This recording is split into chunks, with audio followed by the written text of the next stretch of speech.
If you've been looking for the best crunchy Japanese chicken recipe, then the search is over. My recipe is the crunchiest, most delicious Japanese fried karaage chicken recipe you'll ever try. Starting with some large boneless chicken thighs, I'm cutting them into large chunks. It's important to cut them into larger chunks because they will shrink after frying. You can cut these any way you'd like, but I like to flip mine over skin side down. Then I cut along the thinnest part of the thigh, and I turn the big piece 90 degrees and I cut it in half. Then I take one of those halves, turn it another 90 degrees, and then cut it in half. I repeat that step with the other large piece, then I cut the final remaining piece into 2 to 3 chunks depending on how big it is. I usually get about 7 to 8 chunks out of a large thigh, and with 2 thighs here, this will leave me with enough chicken to feed about 2 to 3 people. Once I've cut them up, I add them into a large bowl and add some sake, soy sauce, just a tiny bit of minced garlic, some grated ginger, and some fresh cracked pepper. I mix it well and let it marinate for about 5 minutes. Then I pour out the extra marinade into a separate bowl.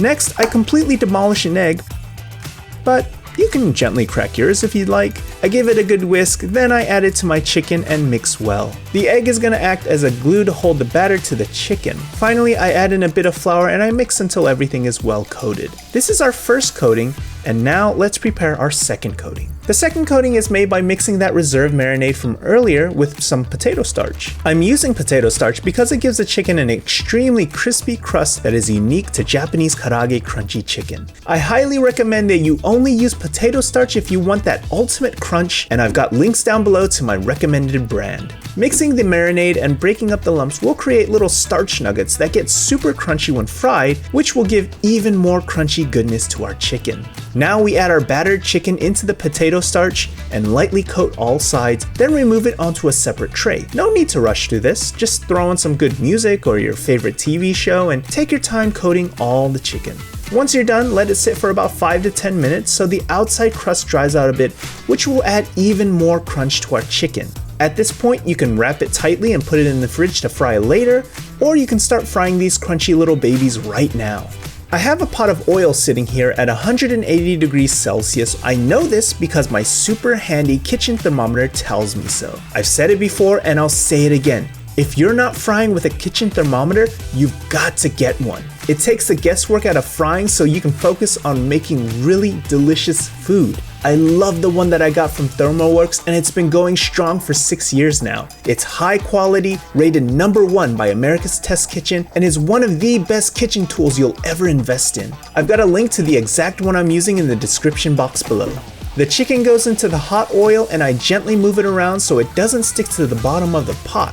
The chicken will only fry for about a minute before it gets removed. It cools for 30 seconds, then goes back into the fryer for another minute. I remove it again and let it cool for 30 seconds, then give it a final fry for 1 minute. This is my super secret triple fry technique that will result in incredibly juicy and crunchy fried chicken every time. If this looks easy to you, then type triple fry in the comments below. Once the chicken finishes frying, I build a delicious mountain out of them. Next, I'm frying up some shishito peppers, which are extremely mild Japanese chilies. They taste kind of like bell peppers and aren't as spicy as jalapeno. You can skip this if you'd like, or substitute it with jalapenos with the seeds removed. They only fry for a second, then get added to Crunch Mountain. Finally, for garnishing, we use some delicious Japanese mayo along with a pinch of 7 spice powder.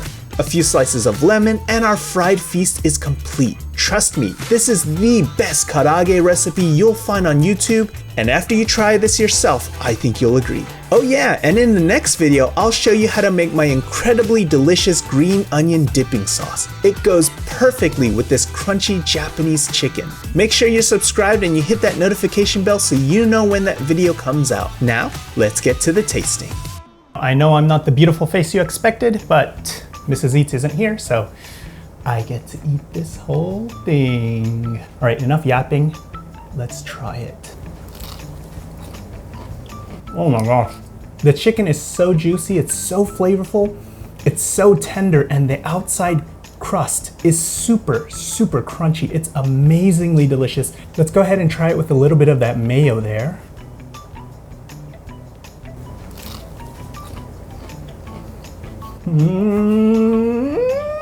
This is hands down the best Japanese crunchy chicken that you're gonna make in your own kitchen. Make sure to check my website for the full written recipe, and make sure you subscribe and hit that notification bell, and I will see you in the next one.